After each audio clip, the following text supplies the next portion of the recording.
Il y a un gars sur YouTube qui est vraiment bien, qui s'appelle Virgile. C'est quelqu'un qui est bienveillant. Et en fait, il a démarré sa chaîne il y a 2 ans environ, mais parce que lui en a vu un de très très près. Quand j'ai eu les pleins phares sur elle, c'est à ce moment-là que j'ai pu la distinguer. Et donc j'ai vu ses yeux jaunes, en amande, et c'était luminescent. Allez, je dirais 3 bons mètres, voire 4 maxi. Donc c'est pour ça que je vous dis, même si ça a duré que quelques secondes, c'était quand même très proche. Donc j'ai quand même très clairement vu cette chose, ce qui me permet de pouvoir bien la détailler. Voilà. Parce que forcément, quand on voit ce genre de choses en face de soi, on reste marqué, hein. Ça c'est clair et net. Hein. Il y a un avant et il y a un après. Hein. La créature se trouvait ici même. La nuit commençait à tomber et devant moi, je vois une masse noire bouger. Et d'un seul coup, j'allume ma lampe frontale et là, je vois les yeux, je vois je vois comme un loup, mais gigantesque en fait. Un loup géant, on pourrait dire quoi.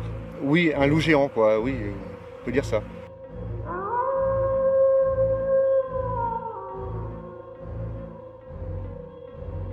Pour moi, à ce moment-là, j'allais me faire attaquer, quoi. J'allais me faire bouffer. Alors du coup, je sais pas, j'essaye de faire quelque chose, de bouger, de repartir à ma voiture comme si que... Instinct de survie. En fait, j'ai fait comme si que je l'avais pas vu, quoi. En fait, j'ai fait demi-tour tout doucement et je suis parti, quoi. Est-ce que tu as eu peur pour ta vie? Ah oui.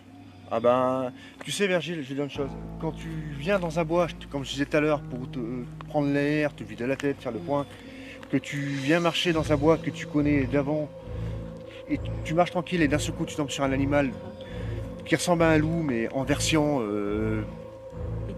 XXL, bah oui, là t'as peur pour ta vie, parce que face à encore un loup, si t'as un couteau, tu peux faire peut-être quelque chose, et encore, parce que c'est rapide, mais face à ça, tu peux rien faire. Même armé, tu peux rien faire. Hein. Et oui, tu le savais d'emblée. Je le savais d'emblée, quoi, oui. T'as besoin de l'observer 500 ans pour savoir. Voilà, et ouais, après, c'est une peur, on va dire indescriptible, parce que bon, je sentais plus mon corps, quoi. J'avais des brûlures dans les jambes, dans le ventre, j'en ai eu des nausées, j'avais une peur, et je me suis mis à suer comme un cochon, quoi.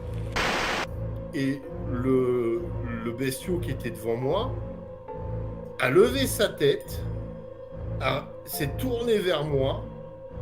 J'ai vu ses 2 yeux jaunes, mais jaune, tu vois, pas flashy, mais c'est clair, c'était jaune, bref, brillant, tu vois, un peu comme ça, quoi, brillant.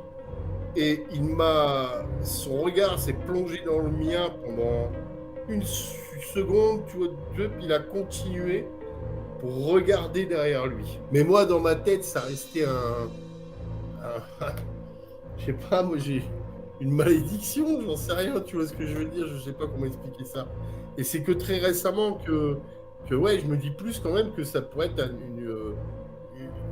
une race d'animal qui est tellement intelligente qu'elle a quand même réussi à traverser toutes les époques, tu vois, en laissant peut-être des traces de légende, tu vois, pas à travers les époques, mais toujours en évitant de se faire vraiment calculer par l'homme. Et voilà, tu tombes dessus, tu t'en remets peut-être pas comme moi. Enfin, moi, je m'en suis remis quand même, mais je veux dire, ça m'a quand même causé beaucoup un traumatisme, quoi. Ou alors, il te bouffe. Tu comprends ce que je veux te dire? C'est soit t'es mort, soit t'es traumatisé, de toute façon. Il n'y a pas d'autre truc. L'impression que j'ai eue, c'est ce loup-garou face à un grizzly. Le grizzly chie dans son froc, tu vois. Parce que le bestiau, il fait un bond, deux bonds, il se retrouve derrière, il lui arrache la tête, tu vois ce que je veux dire. Donc, non, il n'y a rien, à mon avis, il n'y a rien au-dessus.